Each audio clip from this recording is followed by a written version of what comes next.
Bakit nga ba nasasaktan ang mga kababaihan kapag pinapasok mo si Manoy, lalong-lalo na kapag kayo ay nagbebembangan? Pwede po kumain ka muna ng pechay at saka mo yan, idol, kausapin para naman po mas madulasan. Kailan ba kayo huling nagbembangan ni Mister at ni Mrs.? Kailan nga ba kayo huling nasarapan? O baka mamaya napaaw, ito pong si Mrs., nito po si Mister. Si Mrs. po ba ay napapaaray at bigla na lang po kayong nagugulat at hindi nyo po alam kung siya po ba ay nasasarapan o siya po ba ay talagang nasasaktan. Alam nyo po ba, idol, ang mag-asawa, si Mrs. at si Mister, kailangan po yan, idol, ay palagi may communication. Minsan po kasi, idol, biglang pinapasok na lang po ni Manoy dyan kay Pechay, siguradong si Pechay ay talagang nabibigla at nasasaktan. Lalong-lalo na, may mga factors po dyan, idol. Kung ikaw po ay papunta na sa menopause, ikaw po'y tumatanda na, si Pechay po'y tumatanda rin.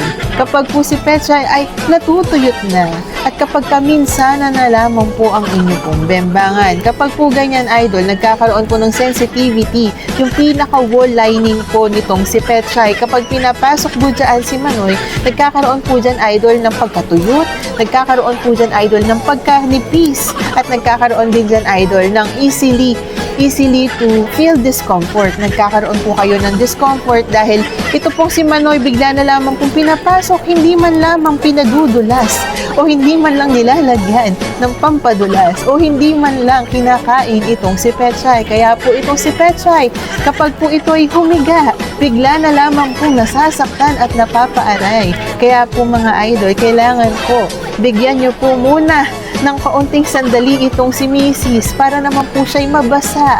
Kailangan ay magkwentuhan po muna kayo at magharutan. Kailangan po ay lagyan mo din po yan, idol, ng lubricant. Na water-based lubricant yan po ay mas maganda para po mas makapagpadulas. Dito po kay Mrs. lalong-lalo na kapag hindi na po niya kinakayang magpadulas. Dahil ang mga kababaihan po depende sa hormones niya. Kung talaga bang dudulas yan o talagang matutuyot. Depende din sa kanyang edad.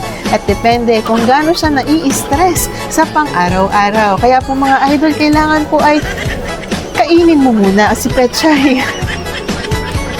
Kaya po mga idol, ay kung po pwede po kumain ka muna ng Pechay. At saka mo yan, idol, kausapin para naman po mas madulasan, para naman po mas dumulas. Kailangan po, idol, ay may mga ritual muna bago ipasok. Wag po muna basta pasok dahil po masasaktan po talaga yan. Mas maging gentle po tayo kay Pechay. Kung meron pong mga oras, ay pag-usapan po ninyong mabuti. Yun lamang po mga idol, happy bembangan. Kailan ba kayo huling nagbembangan ni Mister at ni Mrs.? Kailan nga ba kayo huling nasarapan o nasaktan? O baka mamaya napaaw, ito po si Mrs. Dito po sa laki, ito po si Manoy. Magandang buhay mga idol, good vibes only.